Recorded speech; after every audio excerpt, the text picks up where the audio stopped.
Good afternoon, magandang hapon po sa lahat ng ating pong mga kababayan, sa mga OFWs natin who are abroad, and sa mga kababayan po natin na nasa kanilang mga bahay. I know that everyone is preparing, sa mga kapatid natin na Kristiyano, of course, nagpre-prepare for the 3 o'clock prayer.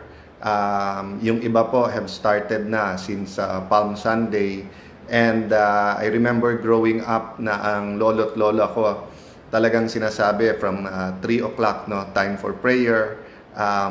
It's time for it's not time for eating, for going out and everything, lalo sa Good Friday, because yung 3 p.m. really reminds us of yung pinaka-substance nung John 3:16 na for God so loved the world that He gave His only begotten Son, that whoever shall believe shall not perish but have eternal life, no?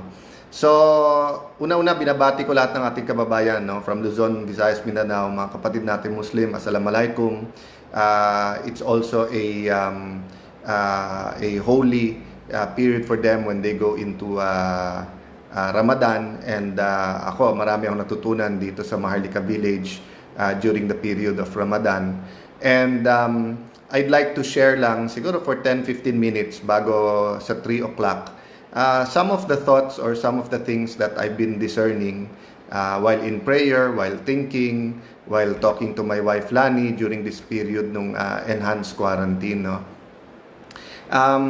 I like anyone else, no, syempre what's on my mind is kung paano nagsuffer si Lord Jesus Christ for all of us. It's not a matter of the Lord God just giving us His Son.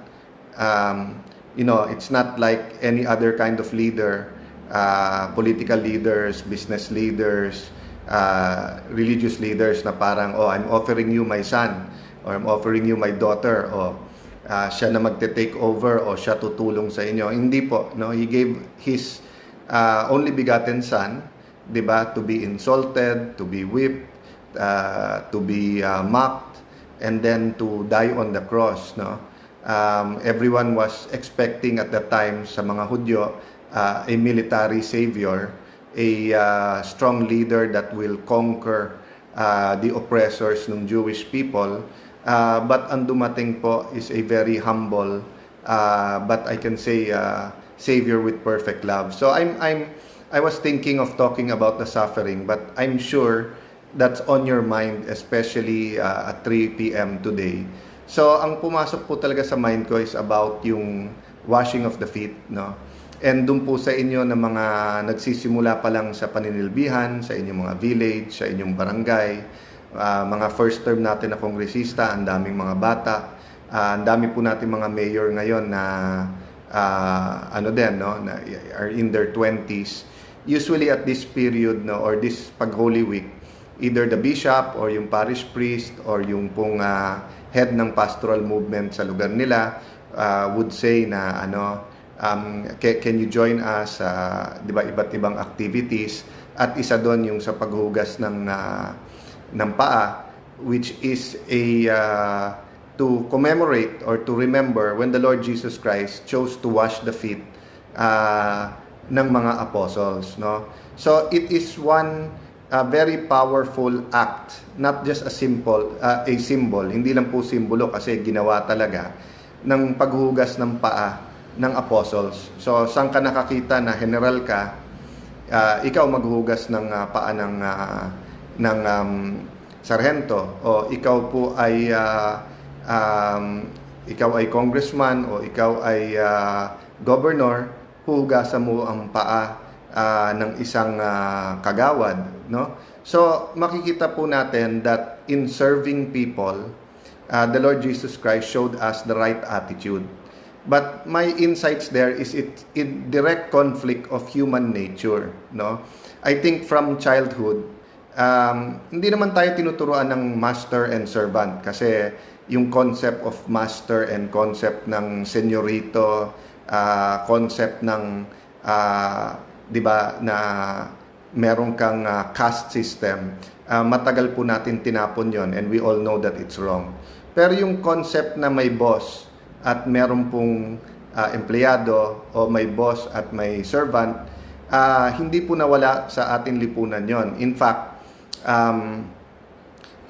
there are many examples, 'di ba? Like tayo, mahilig talaga tayo magtawag ng boss, bossing, sir, 'di ba? We like titles.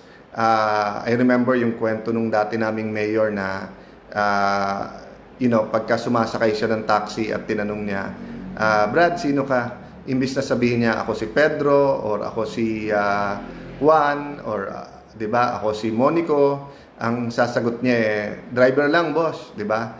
And na-experience ko rin 'yan, 'di ba? Like you're having a nice cup of coffee, tapos nakikipagkwentuhan sa iyo yung barista, tapos tanong mo, sino ka ba, pre?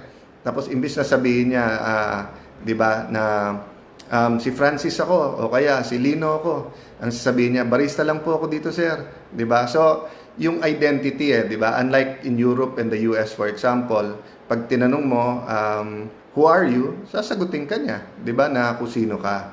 And for us Christians, it's very important na labanan natin yung human nature at yung tinuturo sa atin ng pagbata tayo, that it's always good to be on top because you get all of the amenities, 'di ba? All of the honor pagka ikaw ay on top, 'di ba? I mean, wag tayong hipokrito. Everyone looks for comfort, for leisure pa nga, hindi lang comfort, 'di ba? Sinong hindi gusto na pagdating mo sa restaurant, hindi lang maganda yung serbisyo, kung hindi may libre ka pang dessert dahil nakilala ka nung may-ari. Sino pong hindi may gusto na pag pumasok ka, whether yun sa pagupitan or kahit sa taxi, pag sumakay ka o sa Grab, na dahil kilala ka, they call you by your first name, di ba?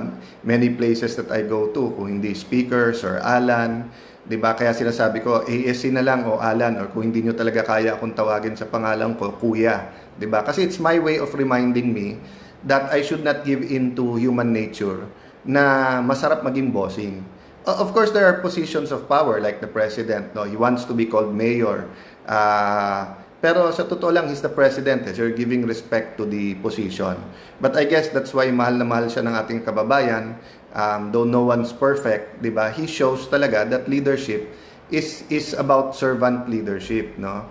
And I'd like to share with you some stories that actually really affected yung maturity ko, yung grow up, yung aking philosophy sa public service. First and foremost dyan, ang dad ko.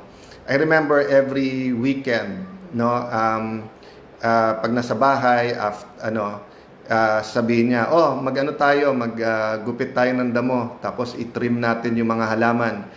Kunin niyo yung hose, magdilig tayo, no?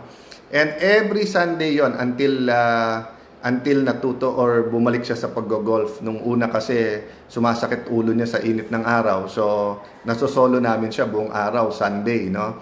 And yun nga, after lunch, pagka hindi na masyadong mainit, nasa garden na, o kaya pag nakita na niya yung host, yung kotse naman, tulungan niyo ako, linisin natin yung kotse. So, yung gulong, bubuksan niya yung hood, linisin talaga lahat, no? And all throughout that day, magle-lecture siya kung ano yung hirap ng dinaanan niya sa buhay.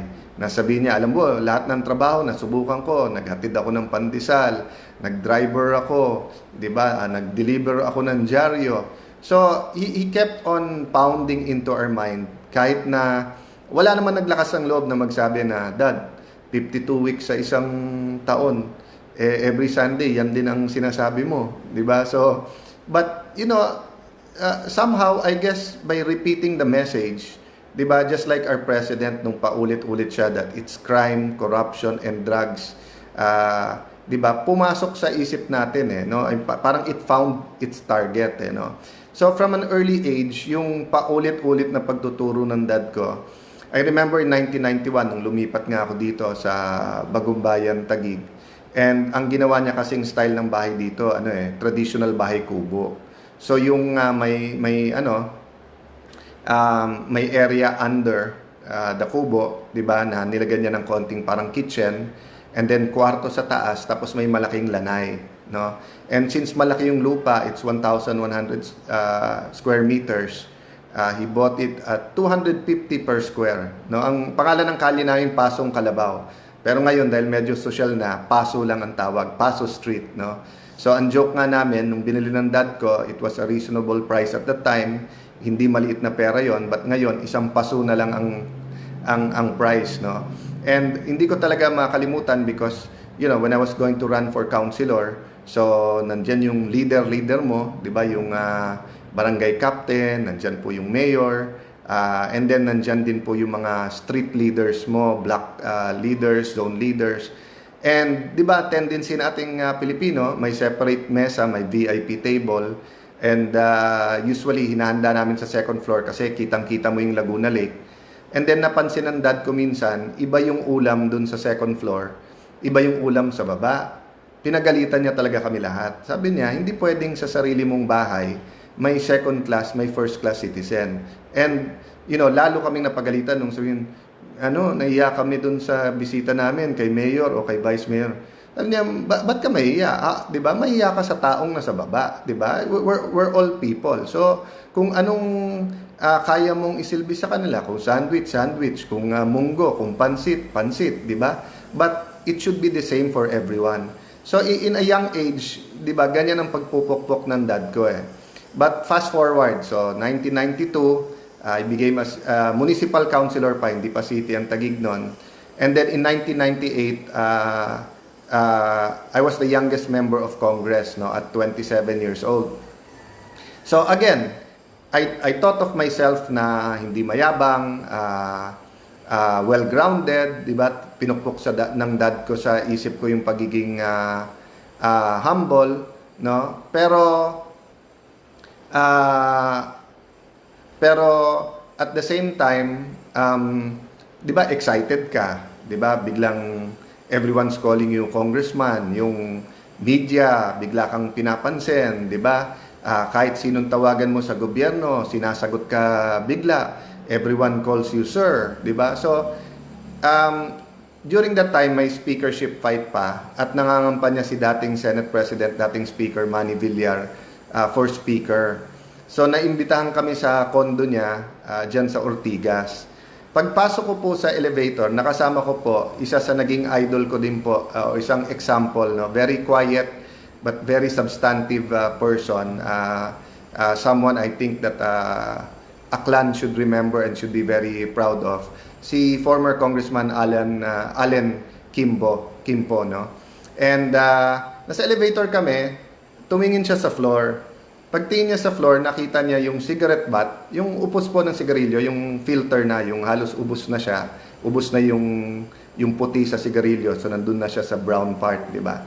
Nakita niya, nasa elevator, most of the elevator, either carpet yan or may covering yan, no? So tinignan niya, sabi niya, tignan mo mga tao lan, no? Pati sa elevator, tinatapon lang tong sa sigarilyo. So I was expecting na pag-open ng elevator, tawagin niya yung gwardiya, o kaya yung security, sabihin niya, pulutin mo yan, or maghanap siya ng walis at worst case. You know but what he did? Yumuko siya, pinulot niya, he saw another one, pinulot niya, nilagay niya sa kamay niya, hindi niya sinabing kadiri, laway ito, o filter to, hindi niya sinabi it's beneath me. So hawak-hawak niya, then papasok, tinanong niya na saan ang basurahan, tinapon niya sa basura, di ba? O saka siya naghugas ng kamay. But, he didn't say, pupulutin ko to. Wala, pinapanood ko siya. Di ba? Parang leading by example, no? So, inintegrate na lang niya sa buhay niya that, cleanliness is close to godliness. And kung ano tama at mali, at ginawa lang niya, no? And for me, that's much more powerful than, hindi ako naninigarilyo, but assuming ako nagtapon doon. Siyempre, hindi ko makakalimutan kung congressman, papagalitan ako na, pare, mali yan, kunin mo yan, ganyan, o kaya stand in the corner ka, or whatever fine or penalty, no, sa ibang mga lugar like Singapore. Ang laki ng fine pagka ganyan ang ginawa mo. Pero here, he he killed me by, if ako yung gumawa ng mali nun, he would have taught me, or to use a hyperbole nga, no? He would have killed me with kindness, no? And I remember ito pong mga storyang ganito, precisely because ang kalaban natin talaga COVID-19. And napapapos ako kasi tinitignan ko yung mga comment. It's still 80-90% yung mga pangangailangan ng ating mga kababayan. Yung iba bumabate, like ito si Christine, hello. Baby Faith Benevuente, no? Rebecca Manabat, you know, and many are asking questions about being single parent, about bakit ganito sa lugar nila and everything. And as I told you, no, I'm 100% sure the DSWD and the local governments will be working even if it's Holy Week, no? And Monday, balik po ako sa pag-brief sa inyo, at saka Tuesday po, magkakaroon po ng round table po ang Kongreso, yung economic cluster or yung sa economic stimulus, no? But if I can just relate it, para pag nagpre-pray po tayo, nagdi-discern tayo, ngayon Biyernes Santo, itong Black Saturday, at tapos itong Easter Sunday, I wanted to relate all of this because I don't believe that yung servant leadership is only for governors, for CEOs, for presidents, for senators, for congressmen, for bishops, di ba? I believe servant leadership is for everyone, eh. 'Di ba? Yung if you're leader sa media halimbawa ngayon, 'di ba? Relating it to yesterday, ang dami nagte-text sa akin na LGU na parang is it true blame ng DSWD ang LGUs, no? Then binasa ko yung statement, binasa ko yung transcript, no? Hindi ko napanood po yung statement ni Secretary Bautista. And you know, ang pumasok sa mind ko, yung human instinct ko is to give my opinion right away. Sino ba tama dito, DSWD o yung LGU? 'Di ba? Pumasok agad sa isip ko yung ano ba yung sinasabi ko the last 2 weeks sa pagkikipag-usap sa DSWD. But when I read the news reports, no, from sa mga kaibigan natin sa Makabayan Block, yung isa from Senator De Lima, 'di ba, saying kasalanan to ng administrasyon, hindi ng LGU. Then when I read some of the reaction ng LGU, no, I realized ganito pala ka-powerful ang COVID-19 na instead na ang kaalaban natin at kaaway natin yung sakit, yung COVID-19, and COVID-19 forced us into staying at home because that's the way na malalabanan natin tong virus na to, no? And of course, there are needs, gamot, pagkain, all kinds of economic relief sa bahay, and this is being experienced all around the world. But ganito ka-powerful yung COVID na napag-aaway niya yung magkakampi. Actually, ang nagtutulungan ngayon po sa grassroots level is DSWD at LGU. And actually, to people, it doesn't matter who's at fault, bakit mabagal. The only thing people want to do is we get our acts together and deliver it. And ang DSWD po, ayaw ng delay. Ang LGU po, lalo ayaw ng delay. Kung sino ang mas grassroots, kaharap ng tao, yan po ang mas nakakaramdam talaga. Ako, even sa Facebook Live, no, yung wag niyo po sabihin hindi ako naapektuhan. Ito po, from Angeles City, nagte-text. From everywhere, even dito sa Taguig po, no, pag sinasabi ko yung magandang balita, yung mga support na ginagawa ni Mayor Lino, may nagte-text pa rin sa bahay namin, wala, etc. No? So part of servant leadership po ang tingin ko is really let's clear our mind and see how we can help. So if ang pagko-complain natin helps, why not? If wala pong sumisigaw ng hoy gising, why not, no? Pero kung ang ating pong gagawin, and siyempre sabi ko rin sa mga kapatid natin sa media, hindi mo naman mapapalitan yung mind mo overnight, di ba, yung mindset. And mindset talaga ng media is the friction between government and media because of representing the people, exposing abuse. No one saying that you should stop exposing abuse, di ba? But yung context natin ngayon, di ba? Like for example, I was watching sa TV yung all these reports about businesses yung hirap ng dinadaanan. And we all agree, no? And sino ba yung may gusto na a single business close down? I remember nung bago kami sa Alabang noon, pa isa-isa lang ang mga restaurant. My mom would say na kahit wala kaming budget, tulungan natin at minsan kumain doon dahil na ano din siya for the waiters, the kapitan, the cook pa tawag doon, hindi pa chef, yung mga cook noon, na sila'y magsara, no? And no one wants all of this to close down, di ba? But who wants to stay at home also all the time? 'Di ba? So yung context kasi na nahihirapan ng mga negosyo because nga meron pong lockdown or may enhanced community quarantine.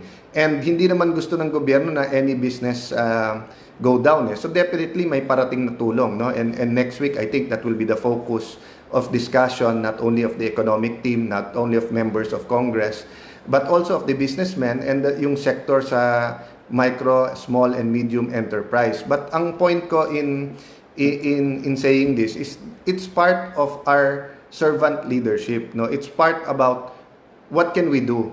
So right now, the more that kaya nating gawin at tayo na pumulot ng upos, 'di ba? So you're a small businessman and medyo nalulugi pero kaya natin paswelduhin yung empleyado. Let's do it, 'di ba? May extra ako ng konti and I bought for 5 of my kapitbahays but I can provide for 10 of my kapitbahays.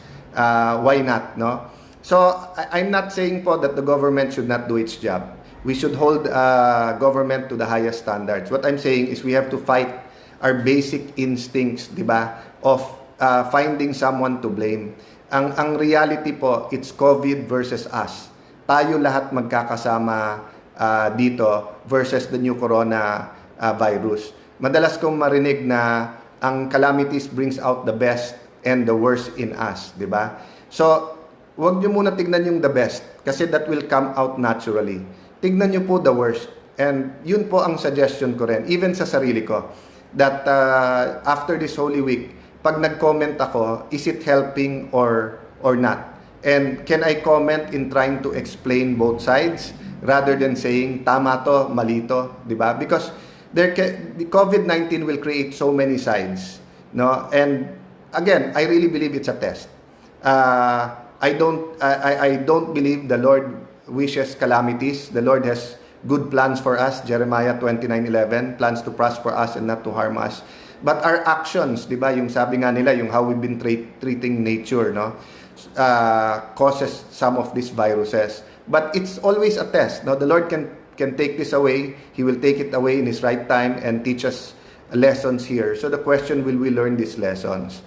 So anyway, mga kababayan, asahan nyo po, no, na although we'll be praying at 3 o'clock and although we'll be also be in meditation, we will be working, no? In fact, sa Kongreso may assignment na kami na babasahin hanggang tomorrow, and then may gagawin kami Sunday and Monday to help with the economic stimulus, not only na kung paano mapabilis din ang pag-deliver ng 5 to 8,000, pero paano din yung para sa middle and working class, no? Let me call it working class para hindi po tayo maligaw kung sino ang tinutukoy natin na tulungan. So guys, may I end with a quick prayer. Lord Father God, we just humble ourselves completely before you. We ask you, Lord God, to give us, Lord God, the spirit of the humble spirit that you gave the Lord Jesus Christ, the strength that you gave Him, Lord, when He was enduring all these sacrifices, the wisdom you gave Him, Lord, that even He told the thief beside Him that today you will be with me in paradise. Help us, Lord, that during this period that we won't only be in prayer, but we'll put action to our faith by actually helping people, reaching out, doing whatever we can. For those, Lord, that do not have financial resources, we know that they can be a source of comfort, a source of wisdom. Yung mga musta lang po kami sa kapwa na po namin, minsan po nakakalakas din talaga ng loob, no? And Lord, we pray a special prayer again for all those, Lord, who is fighting this disease, especially, Lord, Father God, Ma'am Liling, ang aming Secretary of Education. She's been doing very good work in government. She's being challenged. Meron din may sakit sa pamilya. So we pray, Lord, for complete healing for her and her husband. And we ask you that you use her as a symbol, Lord, of healing those who are vulnerable but will be healed in your name. Bless our president and all of our leaders. Bless everyone that is sacrificing. Lord, give us a meaningful Holy Week as we lift this up to you in Jesus' name. So God bless you po, everyone. We'll join you po in prayer. And again, salamat po sa inyong patience during this Holy Week. Dun po sa nagko-comment, hindi po masasayang comment nyo, and we'll try na ipaabot, and we'll really try to do better. God bless you po.